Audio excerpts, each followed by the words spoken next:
Hello everybody, welcome back to Cottage Bleu. If you normally purchase printables, I think this video will be very helpful so you can tailor your silhouette files and only print those stickers you want to use.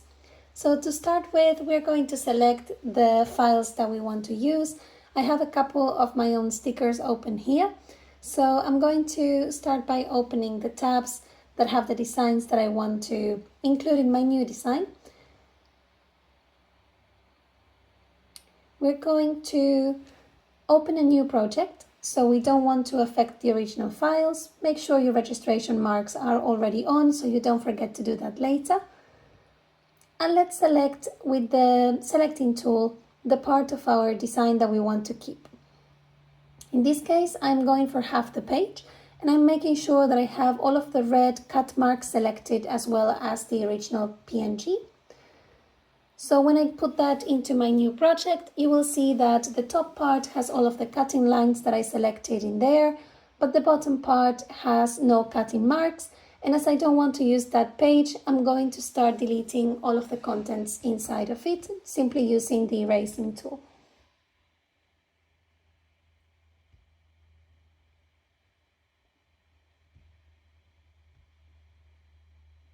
Just to make it easy to then cut my stickers to make them look like a normal sticker sheet, I am preserving all of the margins and all of the cutting lines from the outside of the page, and I'm just deleting the inner content. You will see that there is also some of the original top page that I wanted out, so I deleted that as well.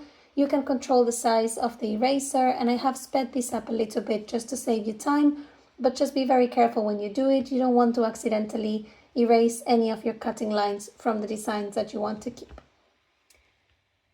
Then I'm going to open another page and I will select the bits of that page that I want to keep so I can combine the half of this page with the half of the other page that I showed you before.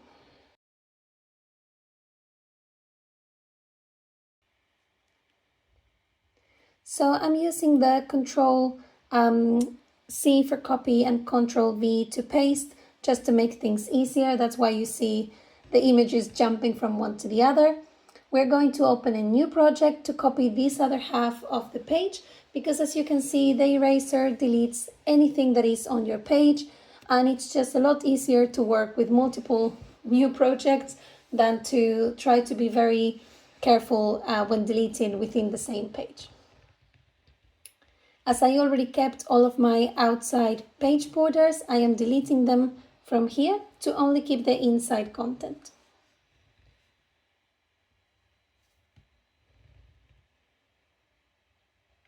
I'm going to copy and paste here again.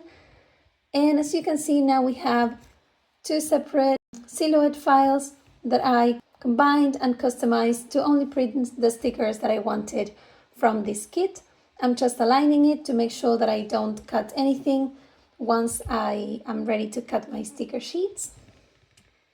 But then as you can see, you have all of your red outlines there, and this will be ready to print and cut.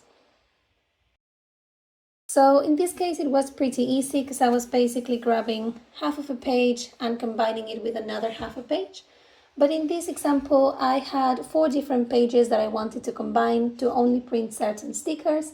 Somewhere in that process, I lost my red cutting lines on these stickers at the bottom. So in the half boxes, I don't have any cutting lines. So I wanted to show you a couple of steps so you can add those as well. Keeping in mind, we are working with squares or rectangles in this case, which is quite an easy shape to do. So the first step is to always make sure that you are cleaning your design very well. Any extra lines, dots, any single thing that you leave on your design, when we create the cut lines, they're going to have a random cut line bit there that you won't want. So go to the tracing tool and let's select the stickers that we want to create the cut lines for.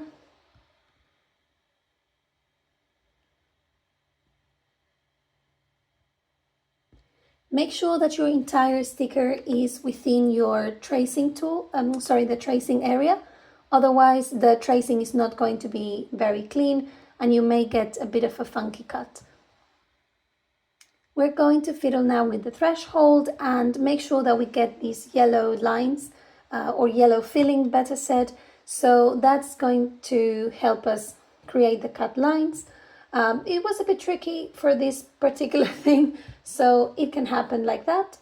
Then select the trace the outer edge, so you only get the outside of the sticker and you don't get a cut line between the pink border and the white border.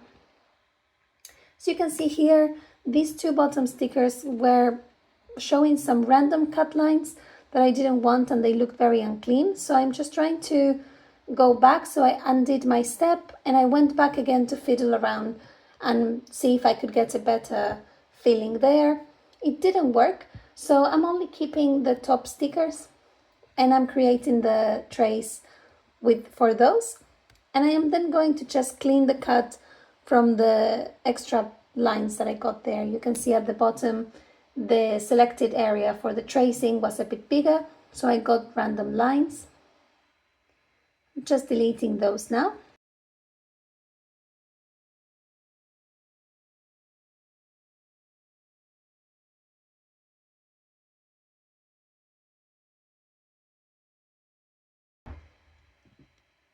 I'm just checking that all my lines are straight. Sometimes they can come a bit weird as well when they are straight lines, so they all look fine. And let's now grab the rectangle tool.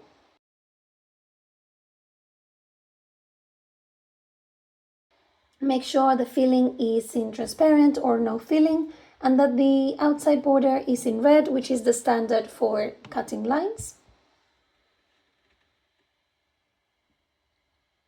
And you simply create the same shape that you have, making sure that you're covering the entire sticker and you're not accidentally leaving the red rectangle smaller than the other. And there you go.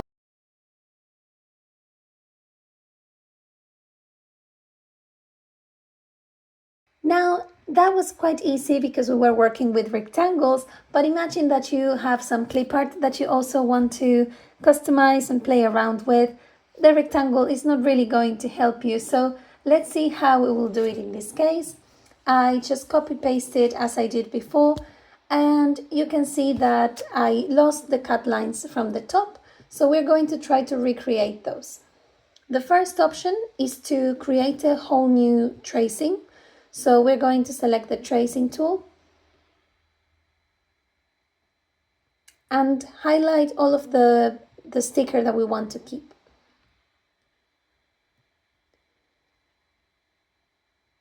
Then we're going to fiddle again to get the best filling and then trace the outside.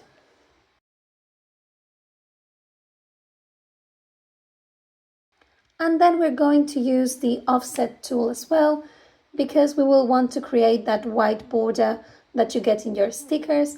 So normally have a look at the amount of numbers. Normally I think the 45 works quite well to avoid giving you a very thick white border, but also the wider it is, the cleaner the filling will get, because it will basically join all of your cutting points. And now I'm just deleting all of these extra cutting lines that were created when I selected the area.